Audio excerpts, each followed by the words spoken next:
L'histoire de France conserve le souvenir de Constance d'Arles comme celui d'une souveraine à la personnalité de feu, une reine de fer, dont l'irruption à la cour septentrionale, au tournant de l'an 1000, provoqua un véritable séisme tant culturel que politique. Fille de Guillaume le Libérateur, l'illustre comte de Provence qui avait chassé les Sarrasins, elle s'unit au roi Robert le Pieux vers l'an 1003, au cœur d'une époque tourmentée par des tensions religieuses, des famines apocalyptiques et des incertitudes dynastiques. Dès son entrée solennelle au palais, cette princesse méridionale, habituée au soleil et au faste de l'Aquitaine, imposa un style de vie en rupture totale avec les usages austères, presque Monaco, de la lignée capétienne naissante. Elle parut accompagnée d'une suite de chevaliers et de clercs provençaux, dont les atours chamarrés, les étoffes soyeuses, les chevelures courtes et les mœurs jugées trop légères scandalisèrent les chroniqueurs ecclésiastiques, habitués à plus de gravité et de rudesse. Ce choc des cultures, bien que brutal, marqua l'éveil d'une influence durable du Midi sur le Nord, introduisant les prémices du raffinement, de la cuisine épicée et des récits de troubadours dans un univers jusque-là dominé par la seule rigueur de la règle bénédictine.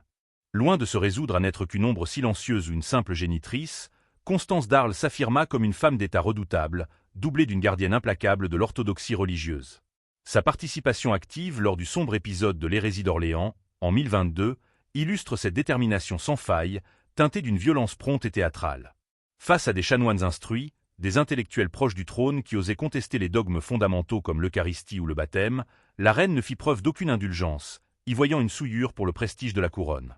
La tradition rapporte qu'elle se tint fièrement sur le parvis de l'église Sainte-Croix et que, de sa propre canne royale, elle frappa son ancien confesseur à l'œil alors qu'il marchait vers son tragique supplice, signifiant ainsi, par ce geste d'une rare dureté, sa rupture absolue avec la trahison spirituelle. Cette poigne de fer se manifesta également dans la conduite de sa progéniture, où son instinct maternel se mua souvent en une ambition politique dévorante, visant à asseoir la pérennité de son propre lignage au sommet du royaume, quitte à sacrifier la paix civile.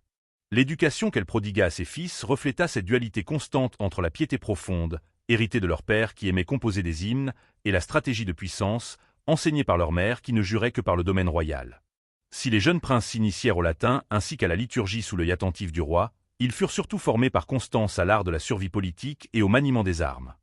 Elle les poussa très tôt à la sédition contre l'autorité de leur propre géniteur, les incitant à exiger des terres et des honneurs de son vivant, transformant ainsi ses enfants en de véritables instruments de sa vision souveraine. Son combat le plus acharné demeura la succession au trône après le trépas prématuré de son aîné Hugues.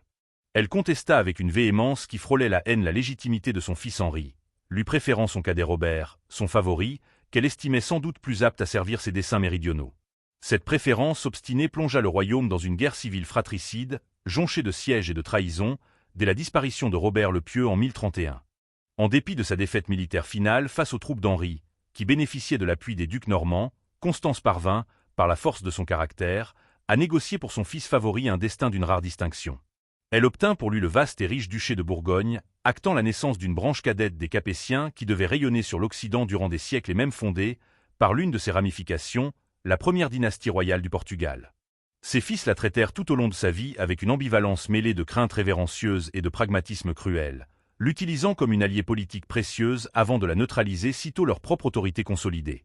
Henri Ier finit par écarter cette mère devenue trop encombrante, une lionne dont le rugissement l'empêchait de régner sereinement, la contraignant à une retraite amère dans son domaine de Melun. C'est dans cette demeure de pierre, loin des fastes de la cour parisienne et des intrigues qu'elle avait enchéries, qu'elle s'éteignit en juillet 1032, habitée sans doute jusqu'au bout par la fierté d'avoir défié les plus puissants barons de son siècle. Son trépas signala la fin d'une ère de transition où la jeune royauté capétienne cherchait encore ses marques entre l'héritage de Charlemagne et la féodalité naissante. Bien qu'elle eût achevé son existence dans un relatif isolement, son fils Henri, conscient de la grandeur de son sang, lui accorda les honneurs suprêmes en ordonnant qu'elle reposât pour l'éternité dans la basilique de Saint-Denis, aux côtés du roi son époux.